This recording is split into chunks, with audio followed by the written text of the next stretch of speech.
If you're just joining us, this is part 2 of a 3-part series on the Khmer Empire, the civilization that built the largest city on Earth, then vanished into the jungle so completely that people forgot it had ever existed. In part 1, we watched it rise. Now, we watch the cracks begin. Because by the height of its power, Angkor wasn't just the biggest city on the planet, it was one of the most fragile. And almost nobody inside it knew that yet. Tree rings hold a strange kind of memory. Cut into one, and you can read centuries of rainfall the way you'd read a diary. And the rings from this period of Southeast Asian history tell an unsettling story. Decades of brutal drought, one after another.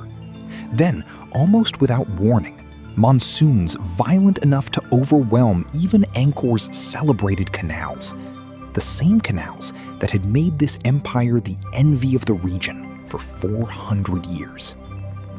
The most sophisticated water system in the ancient world had one flaw nobody wanted to admit out loud. It had been engineered for a climate that behaved. That climate was slipping away. Dikes cracked. Silt-choked canals never built for weather this erratic. The city that once bent rivers to its will was now struggling just to keep its own foundations dry. But here's the twist almost every version of this story leaves out. The weather wasn't working alone. While the canals cracked, something quieter was shifting inside the empire's own beliefs.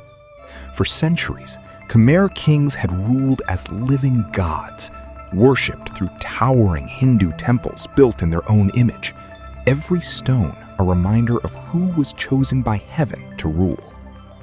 But a new faith was spreading through the population, Theravada Buddhism, simpler, more personal, with no need for a god-king as its intermediary between ordinary people and the divine. Think about what that meant. For 400 years, obedience to the throne wasn't just political, it was sacred. And now, quietly, temple by temple, village by village, the very idea that had justified centuries of absolute power was losing its grip on the people it once commanded. You can drain a kingdom's rivers. It turns out you can drain its faith just as easily. If this is the first video of the series you've caught, pause and go watch part 1. It covers how Jayavarman II built this empire from nothing.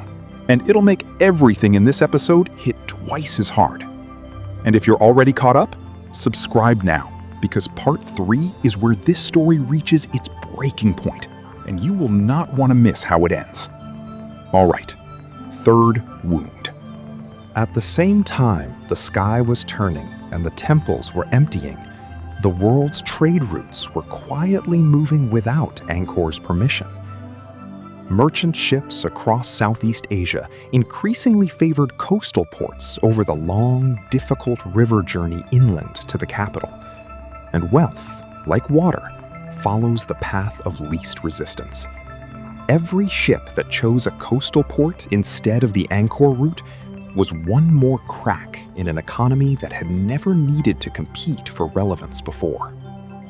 A weakened harvest, a fading ideology, a shrinking share of regional trade. None of these alone would have ended an empire that had already survived 4 centuries of enemies, rebellions, and rival kings. But together, they left a giant standing on legs that could no longer hold the weight. And empires, like people, rarely collapse while they're strong. They collapse the exact moment someone hungry senses the cracks. To the west, a rival kingdom called Ayutthaya had spent years living in Angkor's shadow, watching, growing, waiting with the particular patience only an ambitious neighbor knows how to keep. They didn't move while Angkor was powerful. Nobody sane attacks a giant at full strength. They waited for the exact moment its knees began to buckle. And in the 1430s, that moment finally came. Ayutthayan forces began marching toward the capital of the greatest empire Southeast Asia had ever produced. What happened when they arrived is not what you're picturing. There was no siege that history remembers as legendary, no burning skyline. What actually happened at Angkor's gates was quieter, and in some ways, far more devastating. That's part 3. Subscribe now so it's waiting in your feed the moment it's live, because the way this empire actually ended is going to change how you think about collapse itself.